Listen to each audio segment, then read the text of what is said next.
Hello दोस्तों, welcome to my channel crazy for nursing. हम आज पढ़ने जा रहे हैं नर्सिंग के मोस्ट इम्पोर्टेंट क्वेश्चन जो आपके ऑल नर्सिंग से रिलेटेड कंपटीशन एग्जाम में हेल्प करेंगे। आने वाली एग्जाम में इनसे रिलेटेड क्वेश्चंस और ये क्वेश्चंस आपको हेल्प करेंगे आपके सिलेक्शन में। जो all CHO, staff nurse, DSSB, RRB, AIIMS, ESIC, RPSC में आने वाले एग्ज़ाम से रिलेटेड ये क्वेश्चंस हैं जो आपको हेल्प करेंगे सिलेक्शन में। तो हम स्टार्ट करेंगे फर्स्ट क्वेश्चन। ध्यानपूर्वक पढ़िएगा एंड आंसर दीजिएगा। फर्स्ट क्वेश्चन हमारा रहेगा, how many bones are there in the human body? मानव शरीर में कितनी हड्डियां होती है? Option number A 306, option number B 206, option number C 208, option number D 300। तो इसका राइट आंसर होगा हमारा, क्या होगा दोस्तों? राइट आंसर होगा हमारा 206। B option is right. Adult human में पूछे तो भी 206, और यदि पूछे कि न्यू बोर्न इन्फेंट में कितनी हड्डियां होती है तो उसमें ऑप्शन जाएगा ऑप्शन नंबर डी, 300 हड्डियां होती है न्यू बोर्न में, बेबी में। ठीक है, तो राइट आंसर है ऑप्शन बी। तो हम नेक्स्ट क्वेश्चन की तरफ बढ़ते हैं। नेक्स्ट क्वेश्चन हमारा रहेगा question number 2, which is the smallest bone in the human body? मानव शरीर की सबसे छोटी हड्डी कौन सी होती है? Option number A malleus, B incus, C stapes, D femur. तो आपको राइट आंसर पुट अप करना है। तो इसमें राइट आंसर होगा ऑप्शन नंबर सी। स्टेपीज हमारे शरीर की सबसे छोटी हड्डी होती है जो मिडल ईयर में पाई जाती है। और सबसे बड़ी हड्डी और स्ट्रॉन्गेस्ट पूछे तो वो होगी फीमर, ऑप्शन नंबर डी। ठीक है, तो ये हमने आपको बताया। तो अब नेक्स्ट क्वेश्चन की तरफ बढ़ते हैं। Question number 3, how many moments of hand washing? हाथ धोने के कितने पल होते हैं? मोमेंट्स बताने आपको। Option number A 5, B 7, C 14 and D 11। तो इसका राइट आंसर होगा ऑप्शन नंबर ए। यदि आपसे पूछा जाए कि मोमेंट्स कितने होते हैं हैंड वॉशिंग के तो 5 आंसर हो जाएगा। और यदि स्टेप पूछी जाए हैंड वॉशिंग की स्टेप तो ऑप्शन नंबर बी 7 जाएगा। ठीक है, ये ध्यान रखिएगा। तो हम नेक्स्ट क्वेश्चन की तरफ बढ़ते हैं। Question number 4, in what time should birth registration be done? जन्म पंजीकरण कितने समय में कराना चाहिए? Option number A 21 days, option number B 14 days, option number C 10 days, option number D 7 days. तो इसका राइट आंसर जाएगा 21 डेज, ऑप्शन नंबर ए। यदि आपको क्वेश्चन में पूछा जाए जन्म एवं मृत्यु का पंजीकरण तो भी 21 डेज, या जन्म का पंजीकरण 21 डेज, मृत्यु का पंजीकरण 21 डेज, सारा सेम होगा। ठीक है दोस्तों, तो हम नेक्स्ट क्वेश्चन की तरफ बढ़ते हैं। Question number 5, what is the nurse patient ratio with in A hospital?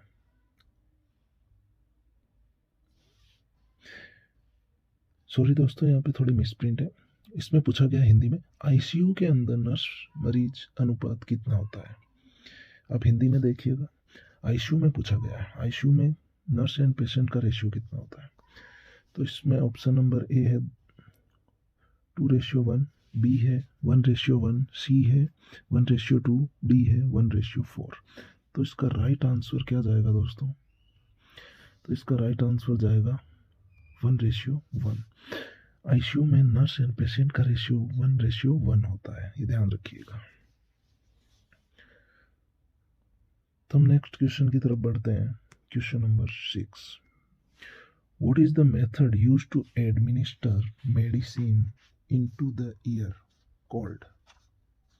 Means कान में दवा डालने की विधि क्या कहलाती है? आंसर दीजिएगा दोस्तों, क्वेश्चन को ध्यानपूर्वक पढ़िएगा फिर आंसर दीजिएगा।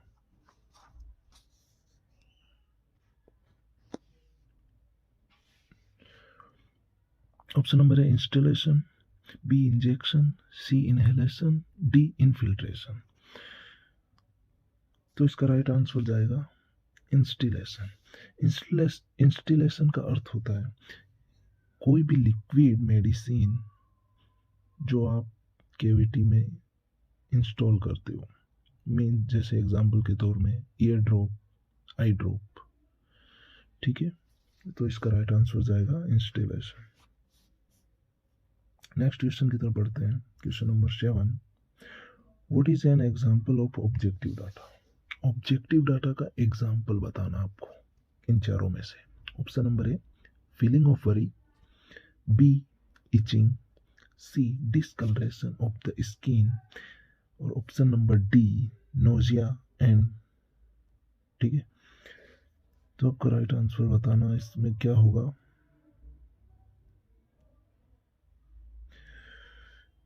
तो इसका राइट आंसर जाएगा option number C discolouration of the skin. ये ऑब्जेक्टिव डाटा होता है जो आप किसी पेशेंट को देख के बता सकते हो कि उसकी स्किन पे क्या हो रहा है। ठीक है, नेक्स्ट क्वेश्चन की तरफ बढ़ते हैं। Question number 8, which of the following is a complication of spinal anaesthesia? निम्नलिखित में से कौन सा स्पाइनल एनेस्थेसिया की जटिलता है? आपको बताना है कि स्पाइनल एनेस्थेसिया का कॉम्प्लिकेशन क्या है, ये बताना आपको। तो बताइए राइट आंसर क्या होगा इसका। इसका राइट आंसर होगा hypotension, option number B. Spinal anaesthesia का मोस्ट कॉमन कॉम्प्लिकेशन है। ठीक है दोस्तों, नेक्स्ट क्वेश्चन की तरफ बढ़ते हैं। Question number 9।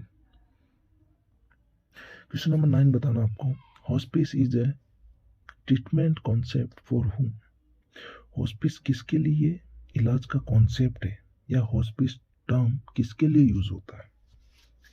Option number 1 cardiac patient के लिए, बी साइकेट्रिक पेशेंट के लिए, C terminally ill cancer patient के लिए, या all of this. Right answer बताइए दोस्तों। इसका राइट आंसर जाएगा option number C. Hospice term है वो टर्मिनली इल कैंसर पेशेंट के लिए होता है। ओके दोस्तों, तो नेक्स्ट क्वेश्चन की तरफ बढ़ते हैं हम। Question number 10। दोस्तों अच्छा लग रहा है क्वेश्चन तो शेयर कीजिएगा वीडियो को, सब्सक्राइब कीजिएगा अपने दोस्तों के साथ, उनको हेल्प मिलेगी इन क्वेश्चन से उनके सिलेक्शन के लिए। ठीक है दोस्तों, क्वेश्चन नंबर 10 है, sharp instrument should not be sterilized with.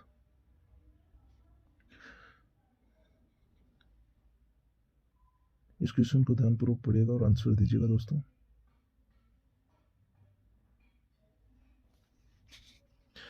इसका अर्थ है शार्प इंस्ट्रूमेंट को किससे स्टेलाइज नहीं किया जाना चाहिए।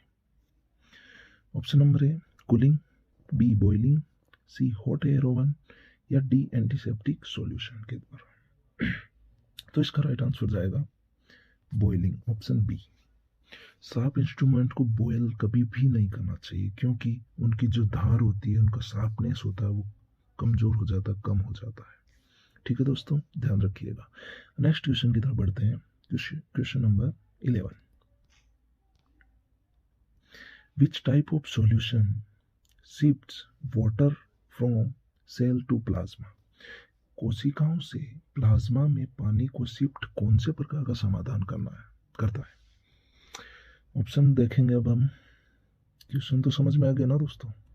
तो ऑप्शन नंबर ए है आइसोटोनिक, बी हाइपोटोनिक, सी हाइपरटोनिक, डी एल्कलाइन। तो इसमें पूछा गया है कि कोशिकाओं से प्लाज्मा में पानी को शिफ्ट हो कौन से प्रकार का समाधान करता है। आपको ये बताना है कि कौन से टाइप का सॉल्यूशन है जो शिफ्ट होता है water from cell to plasma में। तो इसका राइट आंसर जाएगा दोस्तों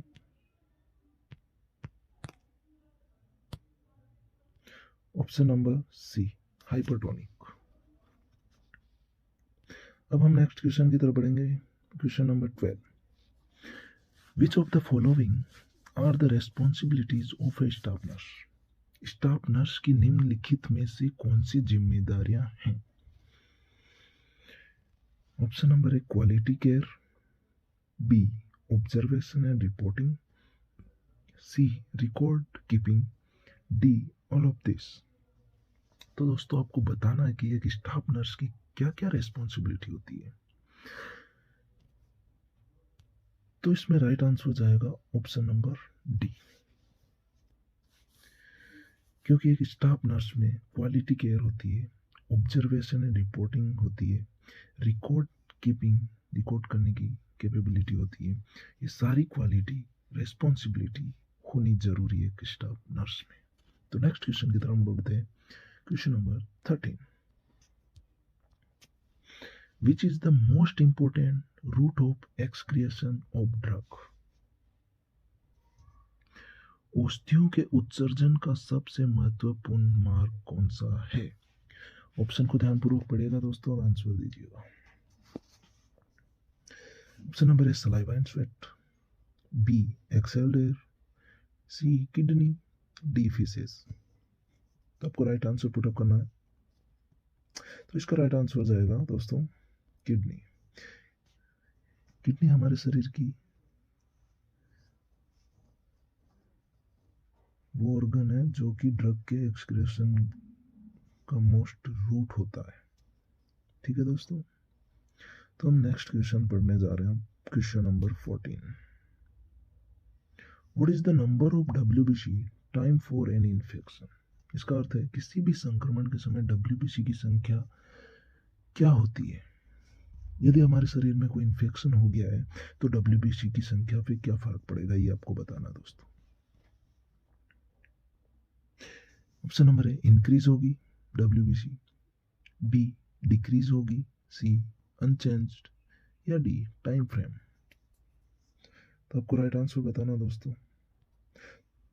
तो इसका राइट आंसर होगा दोस्तों ऑप्शन नंबर ए, इंक्रीज। यदि हमारे शरीर में कोई भी इन्फेक्शन होता है तो हमारे शरीर की WBC में की संख्या में बढ़ोतरी होगी, इंक्रीज होगी। ठीक है, तो हम नेक्स्ट क्वेश्चन की तरफ बढ़ते हैं। क्वेश्चन नंबर 15, ये हमारा क्वेश्चन सेकेंड लास्ट क्वेश्चन है। What is an example of one way communication? एक तरफा संचार का उदाहरण क्या है? तो राइट आंसर आपको पुटअप करना दोस्तों। Option number A, class lecture, B, group discussion, C, conference, D, workshop. चलो दोस्तों राइट आंसर बताओ। तो इसका राइट आंसर होगा क्लास लेक्चर।